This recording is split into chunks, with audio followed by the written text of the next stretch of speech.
Hi everyone.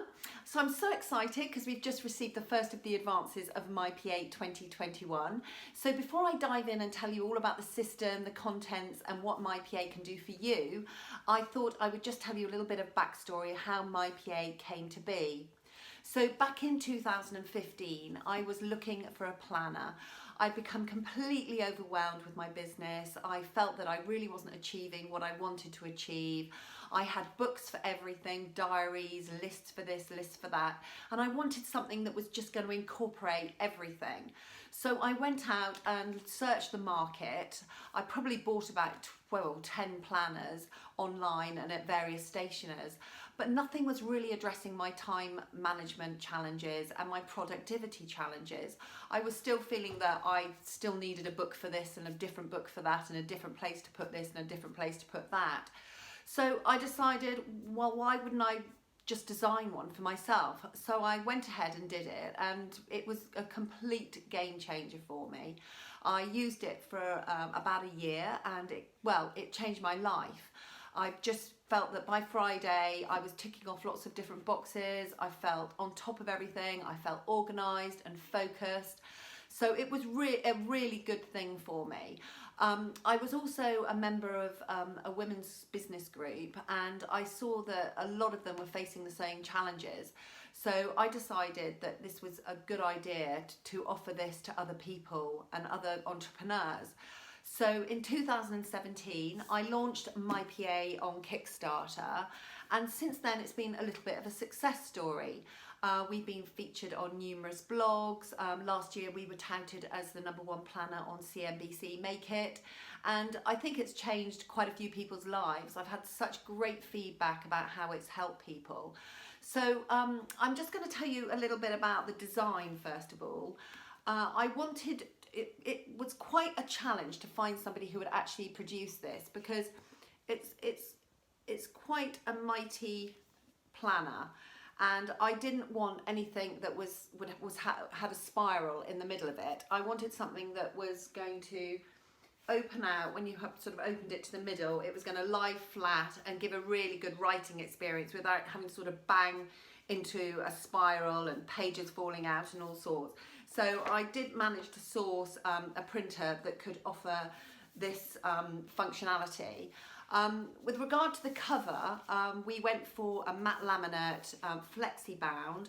I didn't want a hardback because I felt a hardback would feel more like a manual, and this is more like a working document, and at the end of the year it feels a little bit like a sort of keepsake, and you can go back on what you did, and it's just got a really friendly feel to it.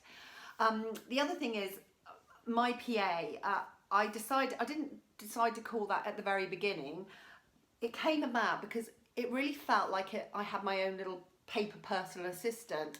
So hence MyPA, my personal assistant. So let's dive in now and have a look at the contents. Let's get started then. We made a small change this year, which is the inside gold cover, just to add a little bit of interest and colour, which I think is really nice.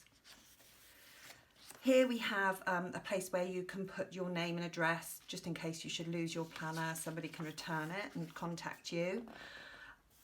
A little message from myself, just telling you a little bit about the history of the planner.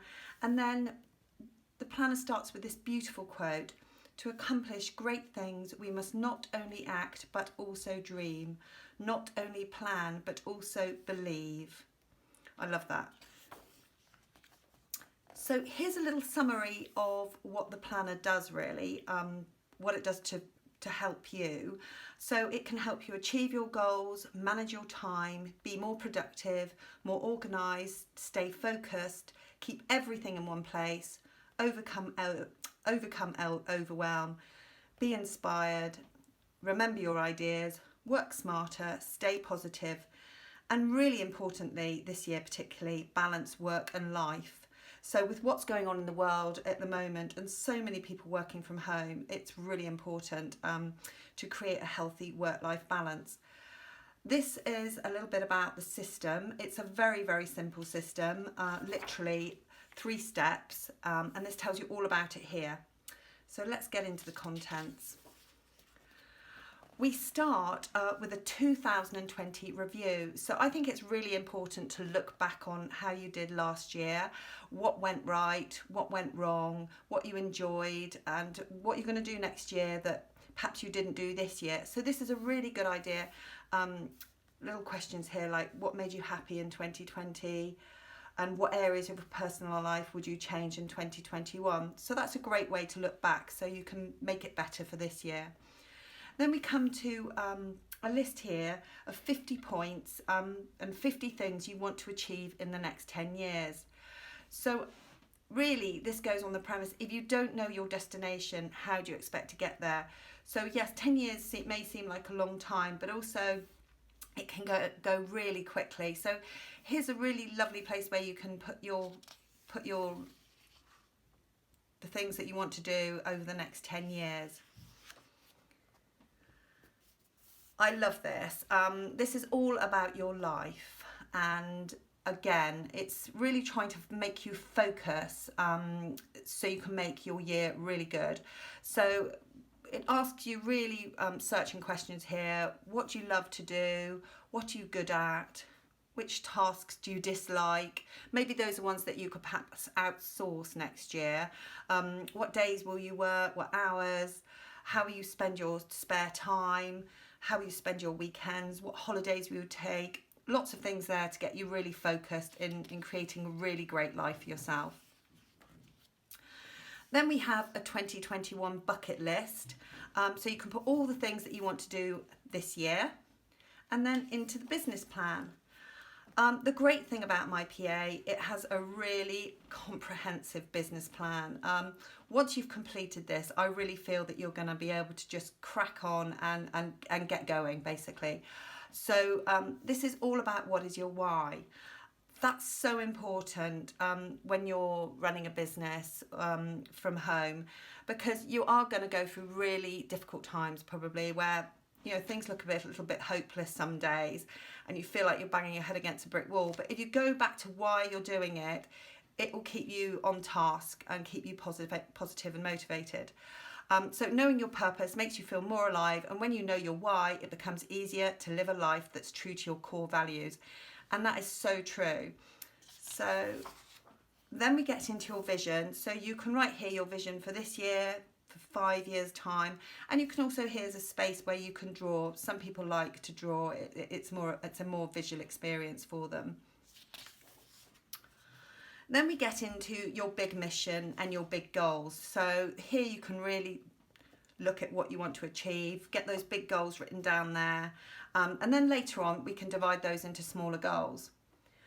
This is a section about your brand and your business. So this is really looking at what your product is, what problem you're going to solve, how your product is going to solve that problem, and then all these different questions about how you're going to do it, really, how you're going to produce your product, what you need to do it. Lots and lots of questions here to think about, which will really help you in the future when you're running your business. This is all about your pricing, how you're going to price it, and how much revenue you're going to generate, whether you need intellectual property rights, the markets you're planning to be in. So it really does go into quite a lot of depth. Then we have a competition analysis. So you can write your competitor name here, their strengths and their weaknesses. So you can really, again, get to know what's going on with your competition. And here's a strength and weakness and opportunity and threat analysis. So again, the strengths, the weaknesses, any opportunities that your business may have in the years to come, and any threats as well.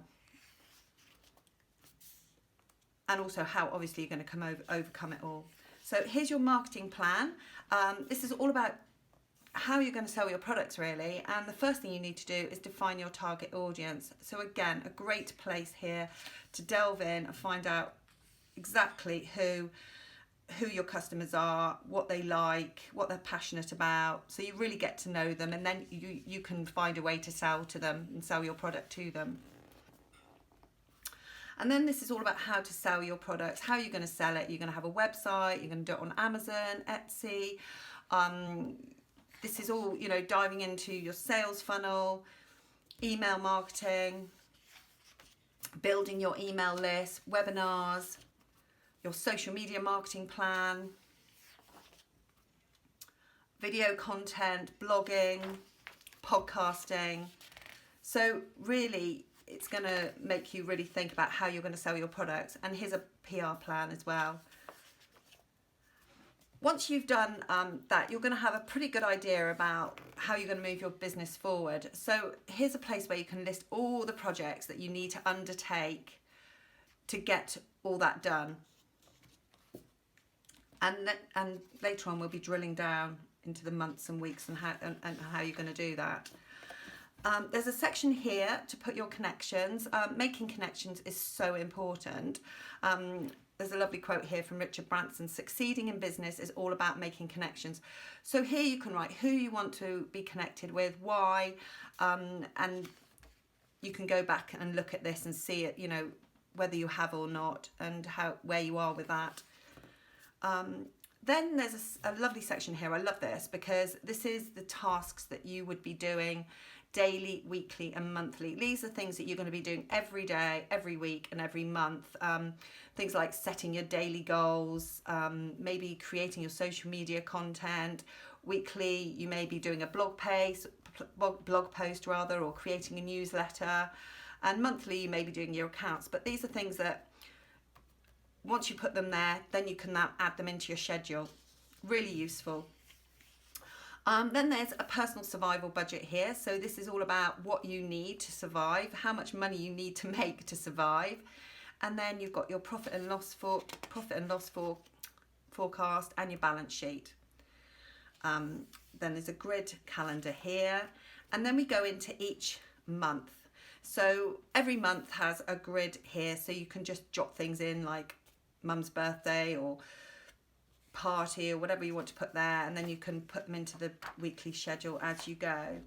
Then every month has a main focus and the goals that you want to achieve that month, and a project planner. How are you going to achieve those goals? You can list here all the tasks and projects you want to do, what priority they are, how long it's going to take, and who's going to do it. Is it going to be you? Is it going to be, are you going to delegate it to somebody else, or are you going to outsource it or automate it? This is the social media content plan.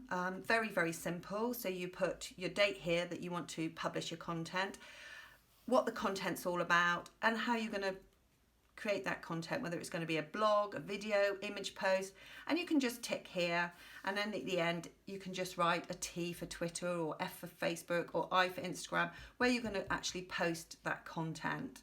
And also, really importantly, what's the call to action, because it's really important when you do social media that you know why you're doing it and what action you want people to take.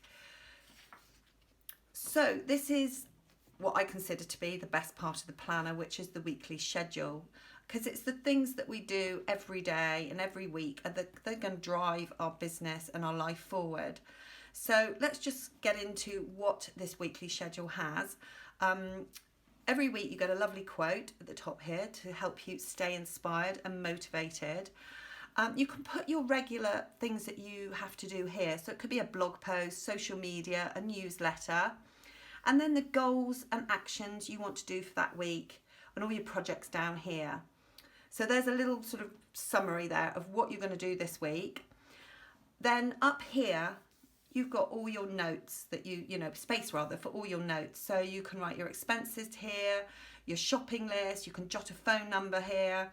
And I put it up here rather than down at the bottom because I feel this is quite an important space, and when you're down at the bottom it's quite difficult to write and you fall off the page. So I think that's quite a nice location. A lot of planners put it at the bottom. I like it at the top.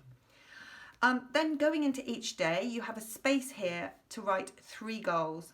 Now I love this because I think that if you are trying to achieve more than 3 sort of pretty major goals every day, you may not achieve them. So I think this is very realistic. So that's what you've got every day, 3 goals.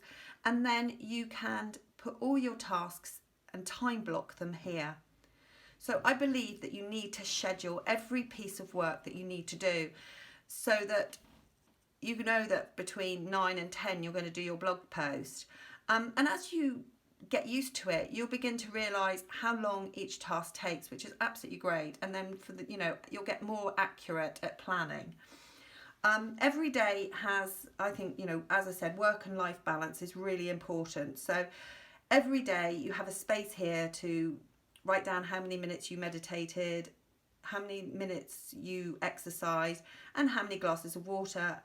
Drinking water is so important to keep you obviously hydrated and focused and keeping awake and well, basically. So I think that's really important.